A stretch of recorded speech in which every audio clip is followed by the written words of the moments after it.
One in five suffer. Erase the stigma. Brain difference is not a crime.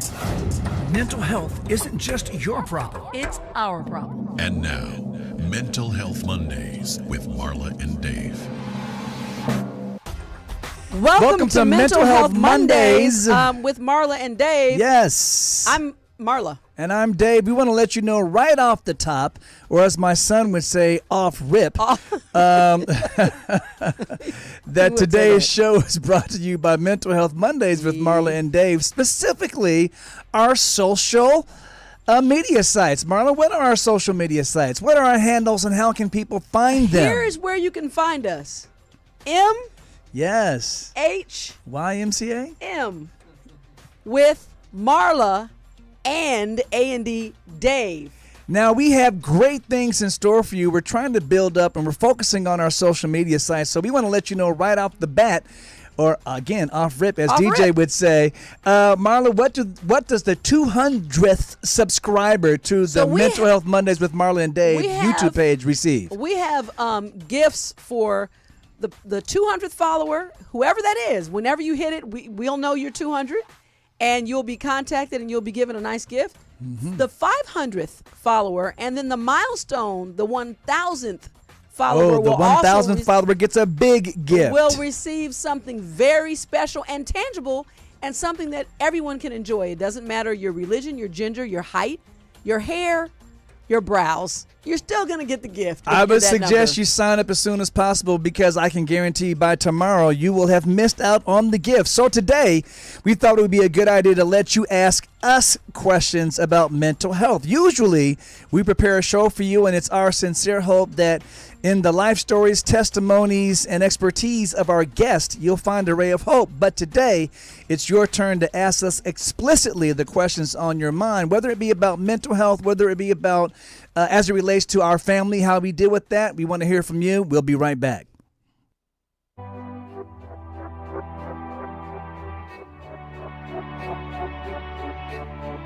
Help someone who is struggling by supporting the National Alliance on Mental Illness and be a part of the NAMI effect. Hope starts with you.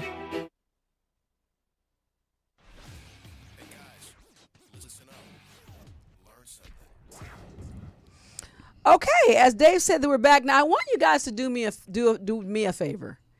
I want you to imagine that Dave and I are completely unclad. We're going to be completely, vulnerably naked, virtually, but not really. Because I really think that in order for you, nobody starts a fight naked, right? Because you're completely defenseless, you're vulnerable. And so we want to sit here with the idea that we are going to be that vulnerable to all of you. That's it. Well, at least that means we're not going to be fighting, so that's a good thing. We're going to start the questions right off because we probably have more questions than we can get to. Time. So we're going to try to rush through them. And thank you guys already for submitting the questions. We appreciate that. Those of you who submitted questions on Instagram. Again, Marla, what's the Instagram handle? MHM with Marla and Dave. MHM with Marla and A&D yes. Dave. MHM for Mental Health Mondays with Marla and Dave. So the first cheerleader. I thought you were Olympic, Dave. I did not like cheerleaders. I was the athlete. The first question is, Marla, here's a question for us. How do you handle doing the right thing, but also having people criticize you for appearing like you don't care? That sounds like they're asking about something specific. Because they're saying appearing that we don't care. That can't seem to be how we appear. But hey, we're going to be naked. I think that in my naked admission, I think that it does appear that I personally don't care. And I think that until I'm overwhelmed and then everybody's like, oh my goodness, she cares so much she can't stop crying. Because I think that in order for me to do that, it takes an ability to compartmentalize for me. And I had to learn, it's a skill, truthfully, that I learned early in our marriage when I was a typical mom, lady, mother, housewife, really. And the kids were driving me crazy. And Dave one day said, "Look, who's going to be in charge? Is it going to be you or the adult, or are you going to get to the 2-year-old?" And I'm like, huh. And what it really said to me was, it was time for me to pay closer attention to my emotion and put my emotional self aside and deal with what logically needs to be dealt with for an end result. And that just grew for me into the understanding that real love is not just giving in to what somebody tells you that they want, but it's really satisfying what's needed, and what's needed is not always popular. Well, I was, since you had before the show, you were on your pre-show social media get together that you usually do. So I assumed that they were asking something specifically about something that we were dealing with as of right now. I'll put it to you like this: as far as I'm concerned, I can speak for myself. I try to appear according to what is necessary. And I have to also sometimes edit how I appear. And the reason why I say that is because we have children that are dealing with issues, and sometimes those issues can be more sensitive or not sensitive enough to the situation at hand. When that happens, I feel like I have to be careful about the energy in our environment. So there are some things that I have to pick and choose when I don't want to call them battles, but things that I address with Monique specifically. And there are times that I pick and choose things that I addressed with DJ specifically, based on what is the outcome. If someone is in an episode, I don't want to just hit them with how I feel and how bad you made me feel, and then all of a sudden it seems like it's my issue that's dealing with when someone else is the one episodic. In those situations, I pick and choose, and sometimes it can appear that I don't care. But I definitely care about everything that involves at least the mental health of my family, the mental health of those that are affected by my family. A lot of times we try to protect the mental health of those that deal with our older children because it's not easy. And take it from us, it's not easy.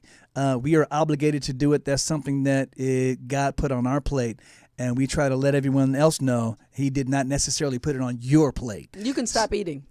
Yes, it's our meal to digest. A lot of times you would suggest, hey, you know what? Before you go in, get your eyes open. Anyway, hope that answers the question. I'm not sure. Let me finish with this about the criticism. I have had to learn. I call myself now bulletproof. I will repeat here what I've written on social media for the general understanding. If you have never been in me and you didn't come out of me and you can't save me, I just can't give you the energy that makes you understand that you can't matter that much. In other words, I can't even feel the criticism of someone who doesn't have any real information. And I guess to wrap it up, what both of us are saying is it's not that we don't care, but we have so much that we deal with. There's certain things that we have to just sometimes say we're not going to deal with. We prioritize our care today. Absolutely. All right. Number 2, what do you hope for your kids? Wow. I can jump quickly and succinctly on this. What I hope for my kids is what I hope first for myself. And that is healing, independent healing and wellness, because that's where peace lies. And I have a personal conflict of, some total of issues in my past. When we do a part 2 to this, I'll share something very interesting that I've discovered even in the last couple of days. But for me, again, succinctly, what I hope for my children is what I hope for myself. And that is that each one can understand where they are, who they are, take accountability, and work on their personal healing so the whole pie can have a chance to be correct and have a chance to be whole instead of just one broken slice. Pretty much the same for me. We hope the same for all of our kids. Peace, really, a peaceful existence, a stress-free existence. And when I say stress-free, no one has an existence or a life that doesn't have stress come into it. But what we would hope for is that you learn to have a good facility to deal with those stressors in life. And so we have another question, a lot more questions to get to. We have a lot more questions. We are We're getting probably to not going to get to them all today. We definitely won't get to them all. But we'll do a part 2. A Q&A, look for a Q&A part 2 in your future. There you go. We got a lot more questions to get to. We'll be right back.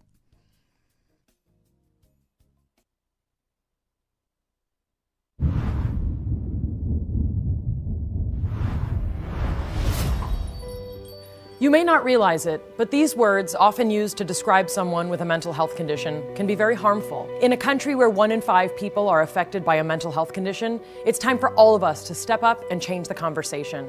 Just because someone's struggle isn't obvious on the outside doesn't mean they aren't hurting on the inside. We need to see the person, not the condition. Join with me, pledge to be stigma-free.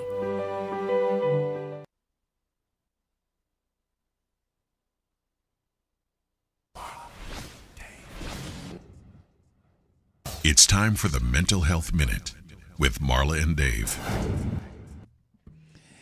It's a common misconception that people who suffer from mental illness are violent and unpredictable. Here are the facts. According to mentalhealth.gov, most people with mental illness problems are no more likely to be violent than anyone else. In fact, most people with mental illness are not violent, and only 3 to 5% of violent acts can be attributed to individuals living with a serious mental illness. People with severe mental illnesses are actually over 10 times more likely to be victims of violent crime than the general population. You probably know someone in a mental health that's dealing with a mental health problem, and you don't even realize it, because many people with mental health issues are highly active and productive members of our societies and community. Maybe it's about time to reconsider how we think about mental illness and the people who suffer with it. This message has been brought to you by Mental Health Mondays with Marla and Dave. David is a thinker. I never do anything without thinking about it first. Marla is a feeler. I basically wear my personality on my sleeve. But when Marla and Dave get together, it's like a match dancing with a firecracker. All right, we are back. So I have the question. I have another question for us already pulled up, Marla. Before you do that, I just want to remind everybody on MHM with Marla and Dave on YouTube, and MHM with Marla and Dave on Instagram, and Loving Beyond Reason Facebook. I'm there. And so if there's a live question that comes through and we get a minute, I'll be happy to hop on it. So just know that I'm in the room with you, and welcome. All right. The next question is, how do you keep a good marriage with mentally ill children? Marla? That's a really terrible question to ask me today, because if I really had to do something today, I would just walk out the door and shut it and go to a little small studio apartment with a Murphy bed in the wall so no one could come in, and I would just stay there. You know what? I think that my level of saturation is a little bit different, and I think I burn really, I don't know. I'll put it to you this way. I like analogies. My nature is to be a sprinter. That's my design. So a sprinter goes all out, and then they recover, and they go all out again, and then they recover. Where I believe that Dave's nature is more of he's like a marathon hiker, not even a marathon runner. He's like a marathon hiker. He just can continue to traverse and travel, and he has more of a steady speed, which for me, it's hard. It's hard to maintain it, and I think it's hard for me to maintain it.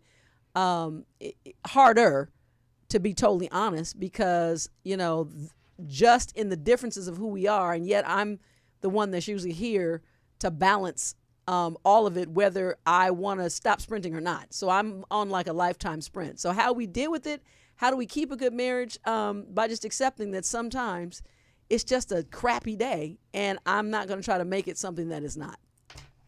Well, dealing with the day as it comes is a philosophy that a lot of people take for granted. I will speak for myself.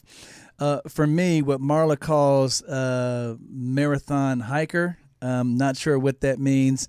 You're a trailblazer. But as from her definition, what I would tell you is it goes back to how I answered the question before we went to the break, and that is what I wanted for my kids is to have a peaceful existence. And so what I have found, in order to get there, you have to recognize that you have stress. Everybody has stress. Everybody deals with times when you're going to be overwhelmed. The reality is how do you deal with that without bringing each one of those stresses back to every time you get a new stress, so that you have to deal with them as they come. And what I found for me, that's where my spirituality comes in, and I take God and I fight. We have arguments. You argue with God? Left and right. Based on how I think it should go, how it shouldn't be going, how I think things should be, holding him to his promises for me, that type of thing. And what I find is that just like, I was raised, and as the Bible says, take everything to God in prayer. Trust in the Lord with all your heart, lean not unto your own understanding, and all your ways acknowledge him. He will direct your path. Somebody on today. What I found is that by doing that on a consistent basis, first thing in the morning, there are times when I get up in the morning and I feel like the days I'm dealing with some remnants of that I didn't fully deal with on the day before, that I go and I take my private time with God in the morning, and I can leave my knees and feel like, okay, this is going to work. Immediately something happens and I lose it. And then by the time I deal with it, I end up laughing because it's like, wow, well, that didn't work too well. And what I found is that when I ask God for something, he usually says, okay, you got it. But then the problem comes back, and then I have to act like I have it or I don't. Either I have the power to deal with this that he's given me or I don't. And so what I find is that as I move forward, the power is there. It's just that I have to keep myself from falling into, with God's grace, falling into selfishness and thinking about myself over someone else in any one of these issues, especially when you're dealing with children with mental health issues and they've become adults and they're still dealing with it. Before I tend to get angry, I always tend to stop and say, if it's this bad for me, the person who we're feels, talking about our marriage, though. and trust me when I say, the person who feels like he has it all together, then how bad is it for them? I try to do the same thing for my wife as well. And I try to talk things through. A lot of times, depending on the day that it is that we're dealing with, it's not time to talk it through, that I think I can do a lot better. But that's how I do. I take it to God first, and then I try to take it to those that I deal with in the family. And I'll leave this, when Pukaki hits the fan, I will say that for me, I remind myself of the respect that I have for him as a person and as a friend. That's it. I'm going to jump to another question. And this is really, again, some of these are hard hitting for today. When you're a person that is determined to always be strong, how do you know when you're not okay? Part one. And how do you know when you have taken on too much? Part two. And what are the signs for you of being overwhelmed? So I'll say when you're a person, which is my issue, that's determined to always be strong. How do you know that when you're not okay? I know I'm not okay. For me, I don't know that I know that. I just, when I can't go on, and only recently have I gotten to the point of I'm so overwhelmed that today is a day I just can't get out of. I just can't get up. I work from a space, and I just, and it's not a lasting thing. I recognize where I am, but I just recognize that even with all my prayers and pleading, I'm out of power, which is something for me that has always been a sign. My energy wanes. Well, I don't have that question on my list, so I'm not sure how to answer that, but we're out of time for this segment. So when we come back, Marla's going to repeat that question to me, and I'll try to take it because it seemed like a 3-part question. So it was a little bit too much for me to memorize, but I promise you I will get back to that question as soon as we come back. Don't move.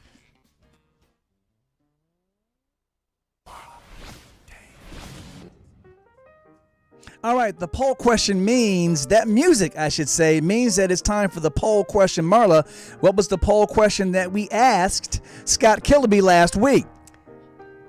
By the way, I'm sick of Scott and his 100%. Yeah, He gets every answer. Scott's on top of it. What? Anyway, last week we asked what percentage. I should have had Scott take on my test in high school. Last week we asked what percentage of mental health disorders show first signs before a young person turns 14 years old? Your options were 25%, 50%, or 75%. Now, a lot of times when I'm doing these questions, I put the answers sometimes at the beginning, sometimes in the middle, sometimes at the end. It doesn't seem to fool Scott. He guessed it as usual, and the answer is, Marla, 50, ding, ding, ding, 50%. 50% of mental health disorders show first signs before a person turns 14 years old. That means you see signs when they're very young. What percentage of homeless adults, question for this week, staying in shelters live with a serious mental illness? I'll repeat, what percentage of homeless adults staying in shelters live with serious mental illness? 17%, 26%, or 34%? That was 17, 26, or 34%. So go back on. We told you about those social media handles, MHM with Marla and Dave on Instagram. That's where you'll find the poll question for this week. Answer it. We need to hear feedback from you. We love it. Keeps us going. And you need to share your voice.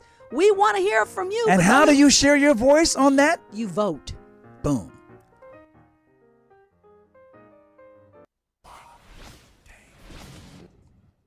All right, so we said that, Marla, you were going to remind me of the question, and I can take it in parts. Okay, and there's two more parts, and I'm gonna.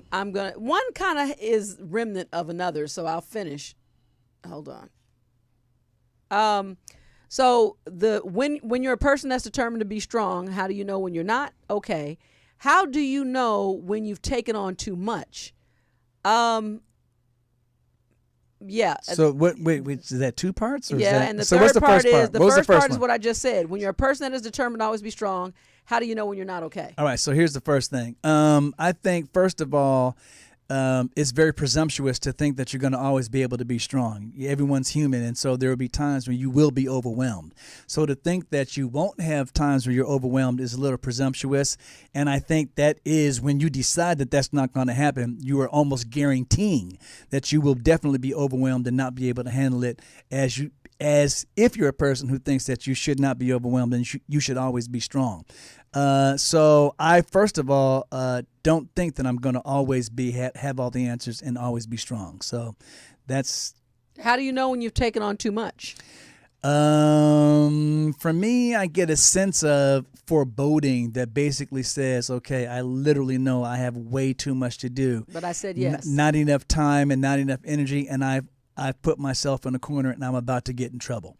Those are the times when if I handle it correctly, I'll start calling people up and apologizing and saying, I've kind of taken on too much. I'm not going to be able to get to helping you with this or whatever it's going to go.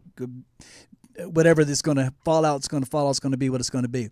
And when it comes to the family, again, that's when the overwhelming things that seem impossible, that's God's department. That's where he and I really have it out. And to date, he's never failed me yet. So he's shooting 100 for 100. And finally, what are the signs that you're overwhelmed? And for me, like Dave said, it's just I don't want to even. I'm a very social person, and when I get to the point where I don't even want to interact with anyone, not even which is rare, that I'm just like, I don't want to answer the phone. That's when I know that I have been pushed or been triggered for a reset. Well, as an introvert, I'll be honest with you. For me, that third part of the question, how do I know? It's usually when I feel almost an overwhelming anger, and for me, my best friend in life is my wife. It's Marla. And so whenever I feel like I'm so angry that I don't even want to hang out with my wife or anything like that, and I just need to get away even from her, that is when I know I'm overwhelmed. I've had to ask God to help me because I didn't think I was going to heaven, because God, from my understanding, was you got to love God more than anybody. I was like, well, Marla is first today, so I'm not sure if I'm going to make it. I can't say that. But so that being the case, whenever I feel like that's not the case, I know I'm in trouble. I'm just a mere woman. Just regular people. All right. Did I answer the question? You did. I knew I was overwhelmed when I gave birth. So therefore, here we go.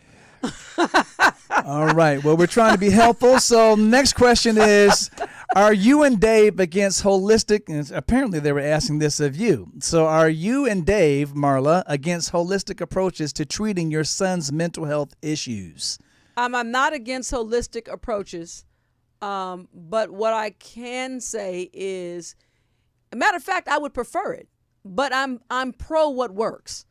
And that's the bottom line. I would love to start there, but when you're not getting the desired response, I don't think it's like the La Leche League for women who are nursing.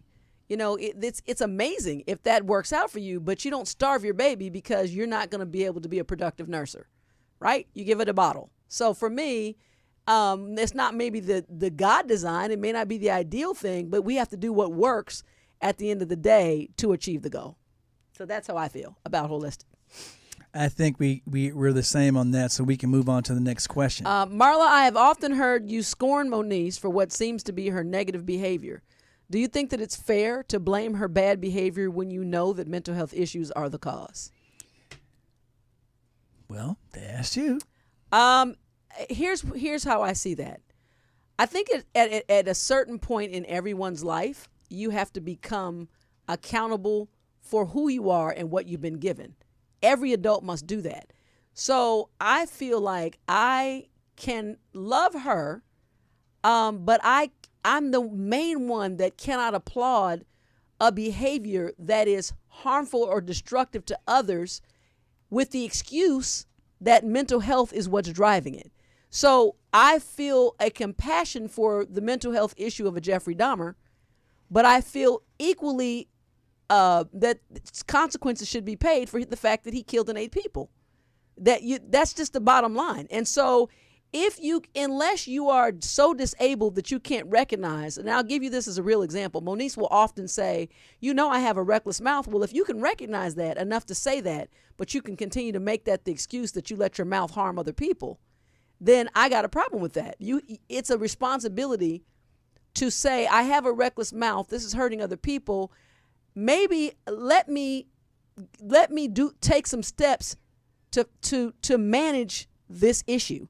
If you can acknowledge it, then the choice to manage it is also a thing that is on the table. For me, this question is a loaded one, and it's a very difficult, and it's something that we wrestle with on a regular basis. And the reason why I say that is because one of the things that Marla said about in answering the last question is that her goal and our goal is to be effective. And there are times when in our humanity, we can't take it. So when Moniece has certain behaviors that we can't take, and also now that Moniece is a mother of our lovely grandson, there's certain things that we just can't let go. And so there are those times when we have to speak up in those instances. There are other times when, there are pressures from the outside to saying, why don't you guys jump in and fix this situation? I also have to weigh how I feel at the moment. Is it time for me to fix it at the moment? We can't fix it. And when I jump in, if I'm not going to be able to, will I actually damage the relationship with our own daughter to the extent of that there's no other help that she can even receive from us, period. So and that sounds crazy, and that sounds like something that doesn't make any sense, but that's how we have to deal with it. I have to address this going out. That's probably the difference between me and you. You have to jump in your statement, know when to fix it. It's not something we can fix. Exactly. Period. But even sometimes when we address it, it becomes problematic. Well, when to deal with the issue is another story. Well, but that's fixing semantically what I meant. Is off the table. She's right. She's an grown. Adult. We can't fix it. We'll be that's back.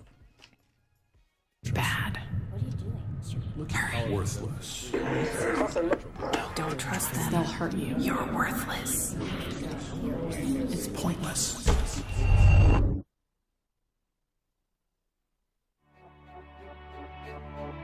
When the pain of schizophrenia meets hope, everything can change. Help someone who is struggling by supporting the National Alliance on Mental Illness and be a part of the NAMI effect. Hope starts with you. It's raw, real, and unfiltered. It goes by so quick. And, we have about 8 to 10 more questions that We we're not knew going to we be weren't able gonna to get get to to. it. But, one of the ones that I would love to come back and deal with is, why do you seem to speak more openly about your son's mental health condition than your daughter's? Well, we can deal with that right quick before we Go go ahead. out. You end. I would say one of the things that we on here on Mental Health Mondays, and Marla and I dealing with Loving Beyond Reason, and even with our professionals over at NAMI, one of the things that we always say is that we don't want to put someone in a position that they're not willing to deal with. So it's not our position to actually Call speak you out openly and call somebody out on a diagnosis. We're never trying to front somebody on their diagnosis. Our son right now is perfectly willing to deal with his issues in the open. And we don't always see eye to eye, but he has given us permission to do so. With Moniece, we rarely discuss her diagnosis that we know is an actual diagnosis, because she has not been willing to accept that for herself from time to time. So instead of the same responsibility that we take for others, we take for our children as well. So what we are there to do is make sure that we are there for our family, but we're not there to out our family. Even though it seems like from time to time some of our family members are trying to out us. And that's okay. And we laugh at that because our love is pure. So that's the main thing. And I'm going to say this, and this is my final message to all the parents that are listening to this, and I know there will be many, many, many. When and Dave is the one who really opened me up to it, really received this. When you know what you've been to your children in love, when I know that, there's no amount of false accusation or criticism that can even penetrate me, because even if you didn't receive it, I know what we gave, and I know that it was as pure as it could possibly be, and it's never perfect. So what I'm saying to parents is, you got to be careful to not take on the guilt, and we'll have a whole show about that. Mm-hmm. But that's the one thing I want to leave with parents. You can't convince someone to accept the gift of love. You've given it, you gave it, and it has to sit well with your soul. And that is pretty much our final word for today. And the reason why I say it that way is we always go out with something that has some hope. The main thing is when you do the best that you can, when you do all that you can, and you know that you've loved with all your heart, just stand up in that love, and there's nothing else that you can give. And nothing to prove. As God is the creator of love itself, He's going to do the rest for you. I promise you, if your love is pure and sincere. So do your best. Love your family. As you love your family, it gives you a better understanding of how to love the community, and we can make the world a better place. I promise you on that. And why we're here? We're here because our whole goal is to assure you that you are not alone. Next week, we have Kirk Whalum, one of the greatest saxophonists of all time, in the Guinness World Book of Records, by the way. For the longest saxophone solo. You told me that, and I was like, what? Yeah, Grammy Award winning. He's got all kind of awards. He's the best thing I can say about him is he's a great person, and he's my brother. Love him. He's a good friend. We'll see him next week. You'll see him next week when you log back in and check out the show. We can't wait to share it with you. Marla? Thanks for your questions. We hope we were able to bring some hope in answering, and keep it coming. And we'll get back to the rest of the questions when we can. Bye. See ya.